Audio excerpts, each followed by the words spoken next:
If she sent this to you, then I want you to listen to this carefully. You see, she wants you to know that she's not going anywhere. She chose you, and she chose you for a reason. She's staying. She's in this for the long haul, even when things aren't anywhere close to perfect. Picture this. You walk into a hospital room expecting to celebrate the birth of your child, sign that birth certificate with pride, and then 3 years later discover through a DNA test that you've been living a lie. The child you've been supporting, loving, and raising isn't biologically yours.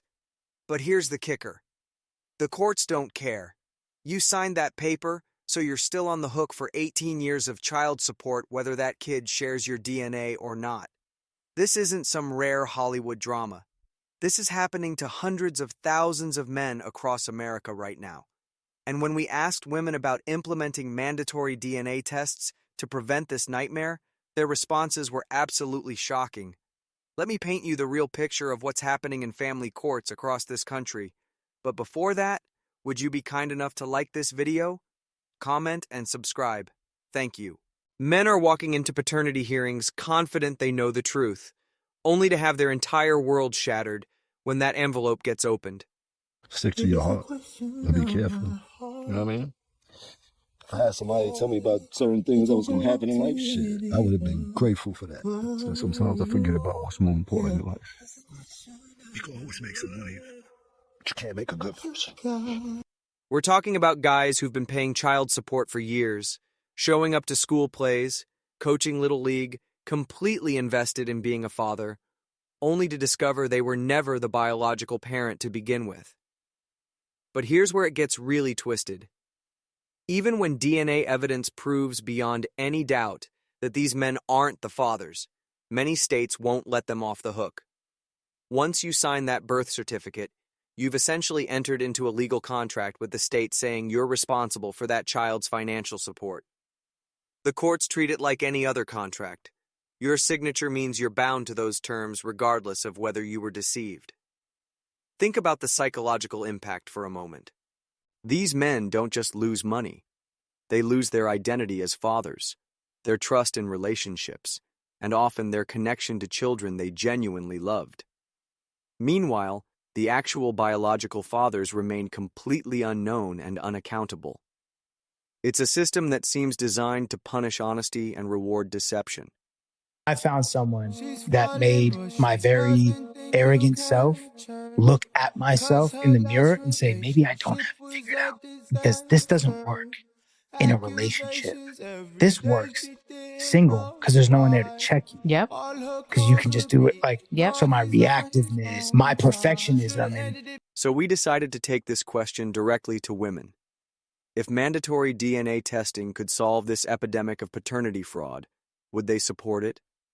Would they march for it the same way they march for other causes they believe in? The answers we got revealed something disturbing about how this issue is really perceived. When we asked one woman why paternity fraud happens, she didn't hesitate. She explained that when women don't know who the father is among multiple partners, they often choose the man with the best financial situation rather than seeking the truth through testing. Let that sink in for a moment. She essentially admitted that some women view potential fathers as financial opportunities rather than seeking genetic accuracy for the child's well-being. But the most shocking part wasn't admitting this happens. It was the complete lack of concern about fixing it. When asked what punishment should exist for women who commit paternity fraud, the responses ranged from dismissive jokes to outright deflection. One woman suggested the man should just get a refund and move on, as if 18 years of child support payments and emotional investment could be returned like a defective product. Relationships is a practice, right? So being in a relationship with someone else and being in a relationship with yourself and then being in a relationship with yourself with someone else is really learning that balance and being committed to that practice. The resistance became even more apparent when we brought up mandatory testing. Suddenly, women who had just acknowledged that paternity fraud exists started talking about stigma and trust issues. They worried that requiring DNA tests would somehow damage relationships or create suspicion between partners. But here's the irony. The current system where men can be deceived for years creates far more distrust and relationship damage than a simple test ever could. One particularly revealing moment came when we asked if these women would actively fight for mandatory DNA testing laws. The responses were telling. While they'll march for reproductive rights, gender equality, and countless other causes, when it came to ensuring children know their biological fathers and preventing men from being financially enslaved through deception, suddenly it became not their issue to fight for. We don't know love like we should. We always talk about, I have unconditional love. Unconditional love is, we don't even know it. Because if a person stops stimulating us, we stop loving them. You're not interesting to talk to anymore. Goodbye. But that real love that sometimes is difficult to have, that's that love. And that's a confidence builder. This exposed something crucial about how priorities are set in modern activism.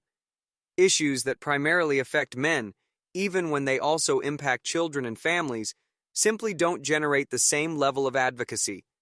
The same women who demand equality and justice in other areas seem perfectly content to let this injustice continue unchallenged. But let's look at the real-world consequences of this system. In Michigan, we found cases of men who never even knew paternity cases had been filed against them.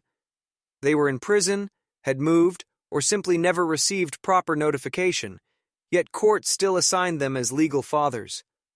By the time they discovered what happened, judges told them it was too late to contest. These men now owe tens of thousands in back child support for children they never fathered, never knew existed, and never had the opportunity to defend against in court. The current legal framework treats paternity determination like a game of musical chairs. Whoever gets stuck with the responsibility when the music stops is responsible forever. Yeah, she gave me hope, bro, when I was really running on fumes. It's difficult for a dude in my spot to receive love. Because you don't feel like you deserve it. You wind up dipping on a lot of people, even when they're showing up for you. Like, when do you become a man? You become a man when you become responsible for other people. Regardless of biological reality. This isn't justice. It's institutionalized fraud with government backing.